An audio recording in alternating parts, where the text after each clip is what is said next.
আসসালামু আলাইকুম। মুশফিকুস সালিহিন স্বাগত জানাচ্ছি এনটিভির মধ্যরাতের খবরে। ক্রাউন 7 শিরোনাম দেখছিলেন, এবারে পুরো খবর।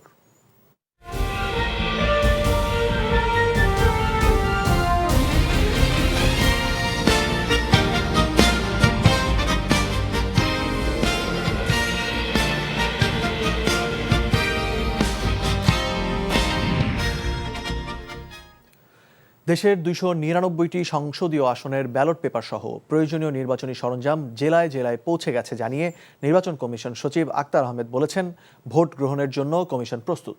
এবারের নির্বাচন হবে বিশ্বাসযোগ্য, আস্থার এবং অংশগ্রহণমূলক, এমন আশা প্রকাশ করেছে ইউরোপীয় ইউনিয়ন নির্বাচন পর্যবেক্ষক মিশন। রিপোর্ট ফাহাদ মোহাম্মদের। বাংলাদেশের ত্রয়োদশ জাতীয় নির্বাচন ও গণভোট পর্যবেক্ষণ করতে ইউরোপীয় ইউনিয়ন 90 জন স্বল্পমেয়াদী পর্যবেক্ষক নিযুক্ত করেছে। এই স্বল্পমেয়াদী পর্যবেক্ষকরা ভোট কেন্দ্র খোলা, ভোট গ্রহণ, ভোট কেন্দ্র বন্ধ, ব্যালট গণনা এবং ফলাফল তালিকাভুক্ত করার প্রক্রিয়া পর্যবেক্ষণ করবেন। রাজধানীর একটি হোটেলে এক সংবাদ সম্মেলনে ইউরোপীয় ইউনিয়ন নির্বাচন পর্যবেক্ষক মিশনের প্রধান ও ইউরোপীয় পার্লামেন্টের সদস্য ইভার্স ইজাবস জানান, এখন পর্যন্ত পরিবেশ যথেষ্ট ইতিবাচক। এই নির্বাচনের মাধ্যমে বাংলাদেশের ইতিহাস ও গণতন্ত্রে একটি নতুন অধ্যায় রচিত হবে বলেও আশা প্রকাশ করেন তিনি। In all the districts and regions of the country, and the general atmosphere is very hopeful, in a sense that, most of our interlocutors have emphasized that this should be a new page in the Bangladeshi history and of Bangladeshi democracy. And that's why I have to say, of course, there are many issues that have been discussed in all the regions, but the general atmosphere and the general expectations are very hopeful. এদিকে রাজধানীর hotel ইন্টারকন্টিনেন্টালের নির্বাচন উপলক্ষে বিদেশি গণমাধ্যম কর্মীদের জন্য স্থাপন করা হয়েছে মিডিয়া সেন্টার। বিদেশি সাংবাদিকদের পেশাগত কাজে সহায়তা করতে মিডিয়া সেন্টারের উদ্বোধনী অনুষ্ঠানে অংশ নিয়ে নির্বাচন কমিশন সচিব জানান, 299 আসনের ব্যালট সহ ভোট সামগ্রী জেলায় জেলায় পৌঁছে গেছে। ভোট গ্রহণের জন্য প্রস্তুত কমিশন।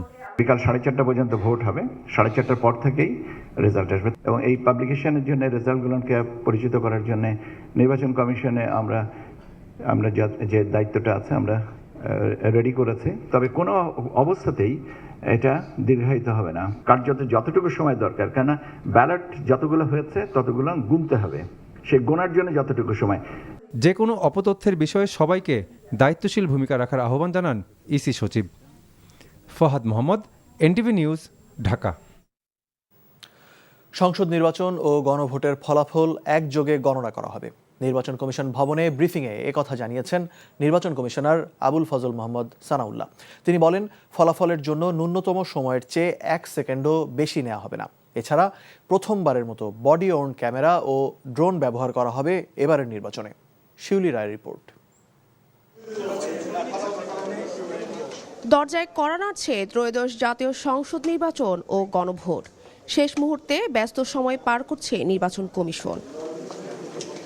মঙ্গলবার বিকেলে নির্বাচনের সার্বিক পরিস্থিতি নিয়ে গণমাধ্যমের সঙ্গে কথা বলেন নির্বাচন কমিশনার আবু ফজল মোহাম্মদ সানাউল্লাহ। বলেন, নির্বাচনের ফলাফল ঘোষণা নিয়ে কোনো তাড়াহুড়া করা হবে না। গণনা কার্যক্রম একই সাথে শুরু হবে, তা না হলে দেখা যাবে জাতীয় সংসদ নির্বাচনের ফলাফল পাওয়ার পরে এজেন্টরা দৌড় মেরে চলে গেছে, আর কেউ থাকবে না। আবার যদি আপনি গণভোটের ফলাফল আগে ডিক্লেয়ার করেন, অস্থিরতা তৈরি হবে বাইরে। সো আমরা দুটোর কোনোটাই করতে চাই না, একসাথে করব। কমিশনার জানান, বিকেল 4:30টার পরও কেন্দ্রে অপেক্ষমান ভোটাররা ভোট দিতে পারবেন। সারা দেশে যেসব ভোট কেন্দ্রে সহিংসতা হবে সেখানে সার্বিক পরিস্থিতি বিবেচনা করে কমিশন সিদ্ধান্ত নেবে বলেও জানান তিনি। ভোট গ্রহণ অনুষ্ঠিত হবে সকাল 7:30 থেকে বিকেল 4:30 পর্যন্ত। তবে বিকেল 4:30টার পরেও যদি কেন্দ্রের চৌহদ্দির মধ্যে অপেক্ষমান ভোটার থাকে, তাহলে আইন অনুযায়ী তাদেরও ভোট সম্পন্ন করা হবে। আর নির্বাচনে আইন শৃঙ্খলা পরিস্থিতি নিয়ন্ত্রণে রাখতে প্রথমবারের মতো বডি অন ক্যামেরা, ড্রোন সহ নানা গুরুত্বপূর্ণ সিদ্ধান্ত নিয়েছে ইসি। আইন শৃঙ্খলা রক্ষার্থে প্রথমবারের মতো এবার ইউএভি, আনম্যান্ড এরিয়াল ভেহিকেল ব্যবহার করা হচ্ছে, ড্রোন ব্যবহার করা হচ্ছে, বডি অন ক্যামেরা ব্যবহার করা হচ্ছে। পুরা দেশেই এটা বিস্তৃতি থাকবে। এর পাশাপাশি কেন্দ্রগুলোতে নজরদারি নিশ্চিত করার জন্য 90 ভাগের বেশি কেন্দ্রে, প্রায় 100 ভাগের কাছাকাছি, কালকে নাগাদ আমরা এক্সাক্ট ফিগারটা বলতে পারবো, আজকেও কিছু কিছু জায়গায় কাজ হচ্ছে, আপনার সিসিটিভি ক্যামেরা স্থাপন করা হয়েছে। সুন্দর পরিবেশ বজায় রেখে উৎসবমুখরভাবে সবাইকে ভোট কেন্দ্রে এসে ভোট দেওয়ার আহ্বান জানিয়েছে ইসি সানাউল্লাহ। রাজনৈতিক দল, প্রার্থী, ভোটার, সমর্থক সবার প্রতি আহ্বান যে আমরা যেন এই সুন্দর পরিবেশ বজায় রেখে। শিউলি রায়, এনটিভি নিউজ, ঢাকা। জাতীয় নির্বাচন ও গণভোটকে কেন্দ্র করে রাজধানী সহ বড় শহরগুলো ছেড়ে যাচ্ছে সাধারণ মানুষ। দীর্ঘদিন পর ভোটের জন্য মানুষের এই বাড়ি ফেরার দৃশ্য চোখে পড়ার মতো। রেলওয়ে স্টেশন, বাস স্ট্যান্ড এবং লঞ্চ ঘাটে ভোট দিতে ঘরমুখো মানুষের উপচে পড়া ভিড়। তারা বলছে, দীর্ঘদিন পর ভোটদানের এমন পরিবেশ পাওয়ায় বাড়তি আগ্রহ কাজ করছে। ইফতেখার রেজা রিপোর্ট। ভোট দেওয়ার তাগিদে মানুষের এই বাড়ি ফেরার দৃশ্য চোখে পড়ার মতো। কমলাপুর রেলওয়ে স্টেশনে ঘরমুখো ভোটারদের এমন চাঞ্চল্য। কারো হাতে ব্যাগ, কারো বা মাথায় বস্তা। অনেকেই পরিবার নিয়ে অপেক্ষা করছেন নির্দিষ্ট ট্রেনের। ছুটি কাটানো ভোট দুটোই, যেহেতু আপনার সরকারিভাবে বন্ধ ঘোষণা করেছে। বিগত নির্বাচনগুলোতে ভোট দিতে পারি না, সে কারণে আজকে ভোটের উদ্দেশ্যে বাড়িতে যাওয়া। রাস্তায় গেছিলাম বাইরে উঠে যাওয়ার জন্য, অনেক জ্যাম রাস্তায়, গাড়ি নাই। তারপরে এদিকে আসলাম অনেক কষ্ট করে অটো দিয়া, এখন যাবো এয়ারপোর্ট লোকাল ট্রেনে, ওইখান থেকে পরে আমি যাব ময়মনসিংহ। বাড়ি হলো বগুড়া। আমি বাসে যেতাম, বাসে বর্তমানে সিট পাইনি, অনেক জাম, যার কারণে আমি একটা ট্রেনও মিস করছি বর্তমানে। তারপর অপেক্ষা করছি যারা একটা ভোট দিতে পারি। একই চিত্র রাজধানীর সায়েদাবাদ বাস টার্মিনালে। বুধবার শেষ কর্মদিবস হবার কথা থাকলেও আগেভাগে পরিবার নিয়ে রওনা দিয়েছেন অনেকেই। বাস টার্মিনালগুলোতে ঈদের আমেজের মতো সেই চিরচেনা দৃশ্য। ঢাকা শাস্ত্রীর নির্বাচনের যে আনন্দমুখর উৎসব, ঈদের উৎসবের মতো লাগতেছে। ভোট দেওয়ার জন্য সবাই বাসা যাচ্ছে, কিন্তু এখানে যে অবস্থা, এত ভিড়, প্লাস গাড়ি পাওয়া যাচ্ছে না। ভিড়ের দিক থেকে পিছিয়ে নেই সদরঘাটও। 4 দিনের ছুটি আর ভোটাধিকার প্রয়োগের আনন্দ উপভোগ করতে যাত্রাপথের কষ্ট উপেক্ষা করে নৌপথেও ঘরে ফিরছেন বিভিন্ন এলাকার সাধারণ মানুষ। প্রায় সব কারখানা শ্রমিকদেরই দেয়া হয়েছে ছুটি। বিপুল সংখ্যক শ্রমজীবী মানুষ মহাসড়কে নামায় গাজীপুরে ঢাকা টাঙ্গাইল ও ঢাকা ময়মনসিংহ মহাসড়কে যানবাহনের চাপ সৃষ্টি হয়েছে। কাঙ্ক্ষিত ত্রয়োদশ জাতীয় সংসদ নির্বাচনে সকল রাজনৈতিক দল ভোটের দিন ও ভোটের পরবর্তী সময়ে সৌহার্দ্য বজায় রাখবেন এমন প্রত্যাশা ঘরমুখো সাধারণ মানুষের। Iftekhar Reza, NTV news, Dhaka. এখন পর্যন্ত নির্বাচনের পরিবেশ অনুকূলে রয়েছে বলে মন্তব্য করেছেন বিএনপির মহাসচিব মির্জা ফখরুল ইসলাম আলমগীর। তার মতে ভূমিধস বিজয় পাবে বিএনপি। অন্যদিকে দলটির নির্বাচন পরিচালনা কমিটির চেয়ারম্যান নজরুল ইসলাম খান নির্বাচন কমিশনে গিয়ে অভিযোগ করেছেন, একটি দল জাল ভোটের প্রস্তুতি নিচ্ছে, বিলি করছে অর্থ। জানাচ্ছেন হাসান মাহমুদ। দেশ জুড়ে এখন অপেক্ষা ত্রয়োদশ জাতীয় সংসদ নির্বাচনের। শেষ হয়েছে আনুষ্ঠানিক প্রচারণাও। এমনতর পরিস্থিতিতে নিজের নির্বাচনী আসন ঠাকুরগাঁয়ে সাংবাদিকদের সাথে মতবিনিময়ে বিএনপি মহাসচিব মির্জা ফখরুল বলেন, বিগত 15 বছর নির্বাচন মানেই ছিল কারচুপির মহড়া। তাই ভালো নির্বাচন হতে পারে এটাই মানুষ ভুলতে বসেছিল। আমি এখন পর্যন্ত এই এবারকার নির্বাচনের যে পরিবেশ, সেটাকে মোরলেস ভালো দেখলাম। উদ্যোগ থেকে যায় এই জন্যে যে বিগত 15 বছর এই নির্বাচনে এত কারচুপি হয়েছে, এত ইঞ্জিনিয়ারিং হয়েছে, যে একটা যে ভালো ইলেকশন হতে পারে এটাই অনেকে ভাবে না। এদিকে বিএনপির নির্বাচন পরিচালনা কমিটি নির্বাচন কমিশনে গিয়ে ভোটারদেরকে একটি দলের নগদ অর্থ দেওয়ার বিষয়টি তুলে ধরে আইনানুগ ব্যবস্থা নেওয়ার দাবি জানায়। নির্বাচনে পক্ষপাতমূলক আচরণ দেখলে ব্যবস্থা নেওয়া, ব্যালট বাক্স এজেন্টদের সামনে রাখার প্রস্তাবসহ বেশ কিছু দাবি ও অভিযোগ তুলে ধরে কমিটি।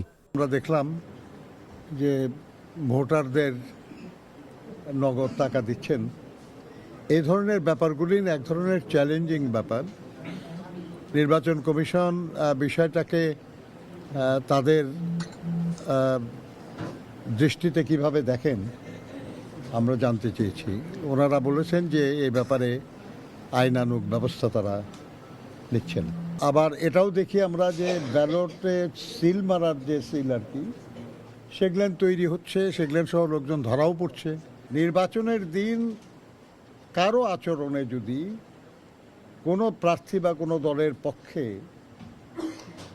এমন কোনো কিছু ধরা পড়ে, তাহলে যেন তৎক্ষণাৎ তাদের বিরুদ্ধে শাস্তিমূলক ব্যবস্থা নেওয়া হয়। এছাড়া রাজধানীর গুলশানে এক সংবাদ সম্মেলনে বিএনপির নির্বাচন পরিচালনা কমিটির মুখপাত্র বলেন, বিএনপির গণজোয়ারে ভীত হয়ে একটি দল নানা অপকৌশল করছে। সুষ্ঠু গ্রহণযোগ্য নির্বাচন হলে অবশ্যই যে কোনো ফলাফল আমরা মেনে দিব, কেন মানব না? নির্বাচনটা সুষ্ঠু। Hasan Mahmud, NTV news, Dhaka. জাতীয় সংসদ নির্বাচনে অন্তর্বর্তী সরকারের ভূমিকা নিরপেক্ষ বলে মনে করেন প্রায় 48% মানুষ। ভোটের দিনের নিরাপত্তা নিয়ে উদ্বেগ থাকলেও প্রায় 86% মানুষ মনে করে তারা ভোটাধিকার প্রয়োগ করতে পারবে। বেসরকারি সংস্থা institute of informatics and development IID ও ইউথ ফর পলিসি করা এক জরিপে এসব তথ্য উঠে এসেছে। দেশের 8 বিভাগের 40টি জেলার প্রায় 9,000 মানুষের ওপর এই জরিপ চালায় সংস্থাটি। তারা জানায়, জুলাই সনদ ও গণভোট নিয়ে তরুণদের বেশি ধারণা থাকলেও 35 বছরের বেশি বয়সী মানুষ গণভোট নিয়ে ধোঁয়াশায় আছে। এছাড়াও গ্রামাঞ্চলের মাত্র 35% মানুষ ধারণা রাখে বলে তথ্য দিয়েছে গবেষণা সংস্থাটি। পূজা পরিষদ ও হিন্দু বৌদ্ধ খ্রিস্টান ঐক্য পরিষদের একটি প্রতিনিধি দল বিএনপি নির্বাচন পরিচালনা কমিটির সাথে সৌজন্য সাক্ষাৎ করেছে। মঙ্গলবার রাতে বিএনপি নির্বাচন পরিচালনা অফিসে এ সৌজন্য সাক্ষাৎ হয়। এ সময় পরিচালনা কমিটির চেয়ারম্যান নজরুল ইসলাম খান, সমন্বয়ক এবং বিএনপি চেয়ারম্যান উপদেষ্টা কাউন্সিল সদস্য ইসমাইল জবিউল্লাহ, বাবু বিজনকান্তি সরকার, বিএনপি চেয়ারম্যানের একান্ত সচিব ABM আব্দুস সাত্তার সহ অনেকেই উপস্থিত ছিলেন। নির্বিঘ্নে ভোটাধিকার প্রয়োগ, নির্বাচনী উপকরণ সুরক্ষা এবং যে কোনো ধরনের সহিংসতা প্রতিরোধে কোস্টগার্ড সদস্যরা প্রস্তুত রয়েছে। উপকূলীয় ও নদী তীরবর্তী দুর্গম এলাকায় একমাত্র স্ট্যাটিক ও স্ট্রাইকিং ফোর্স হিসেবে দায়িত্ব পালন করছে তারা। চাঁদপুরের মতলব উত্তর উপজেলার মোহনপুর ইউনিয়নে ব্রিফিংয়ে এসব কথা বলেন কোস্টগার্ডের মহাপরিচালক রিয়ার অ্যাডমিরাল মোহাম্মদ জিয়াউল হক। তিনি জানান, নির্বাচন উপলক্ষে দেশব্যাপী কোস্টগার্ডের 3,585 জন সদস্য মোতায়েন রয়েছে। পাশাপাশি দুষ্কৃতিকারীদের আটক এবং অস্ত্র উদ্ধার অভিযান অব্যাহত রয়েছে। সংসদ নির্বাচন উপলক্ষে কুয়েতে পোস্টাল ভোট নিয়ে যারা কাজ করেছে তাদের নিয়ে সাংগঠনিক কর্মী সভা ও আলোচনা সভা অনুষ্ঠিত হয়েছে। কমিটির ভারপ্রাপ্ত আহ্বায়ক আরিফুর রহমান শাহিনের সভাপতিত্বে ও ভারপ্রাপ্ত সদস্য সচিব লোকমান জাহিদের সঞ্চালনায় অনুষ্ঠানে প্রধান অতিথি ছিলেন কুয়েত বিএনপির সাবেক সাধারণ সম্পাদক আবুল হাশেম এনাম। বিশেষ অতিথি ছিলেন কুয়েত বিএনপির সাবেক সিনিয়র সহসভাপতি আব্দুল কাদের মোল্লা ইলিয়াস চৌধুরী। সাংগঠনিক বিষয়ে বক্তব্য দেন শাইরুল আমিন, মাসুম হাসান, গোলাম কিবরিয়া, আনোয়ার আমির, হাসান কামাল, সেলিম, মোহাম্মদ হানিফ সহ অনেকেই। সৌদি আরবের বিভিন্ন শহরে জমে উঠেছে বাংলাদেশি মালিকানাধীন রেস্টুরেন্ট ব্যবসা। তারই ধারাবাহিকতায় এবার জেদ্দায় উদ্বোধন হয়েছে বাংলাদেশি মালিকানাধীন পানসি রেস্টুরেন্ট। উদ্বোধন ঘোষণা করেন রেস্টুরেন্টের স্বত্বাধিকারী রাসেল হোসেন ও মোহাম্মদ সুমন। প্রবাসীদের মানসম্মত খাবারের চাহিদা পূরণ করতে প্রবাসের মাটিতে দেশীয় রেস্টুরেন্ট ব্যবসার উদ্যোগ নিয়েছেন বলে জানান রাসেল হোসেন। রেস্টুরেন্টের আরেক স্বত্বাধিকারী মোহাম্মদ সুমন জানান, হোটেলটিতে বাংলাদেশি খাবারের পাশাপাশি ভারতীয়, পাকিস্তানি ও আরাবিয়ান খাবারের বিশেষ আয়োজন রাখা হয়েছে। এই ছিল মধ্যরাতের খবর। এই খবরের ভিডিও সহ আপডেট জানতে ভিজিট করুন NTV অনলাইন www.ntvbd.com। এছাড়াও NTVর জনপ্রিয় সব অনুষ্ঠান ও খবরের আপডেট জানতে ভিজিট করুন আমাদের ইউটিউব ও ভেরিফাইড ফেসবুক পেজ। ধন্যবাদ সবাইকে। শুভরাত্রি।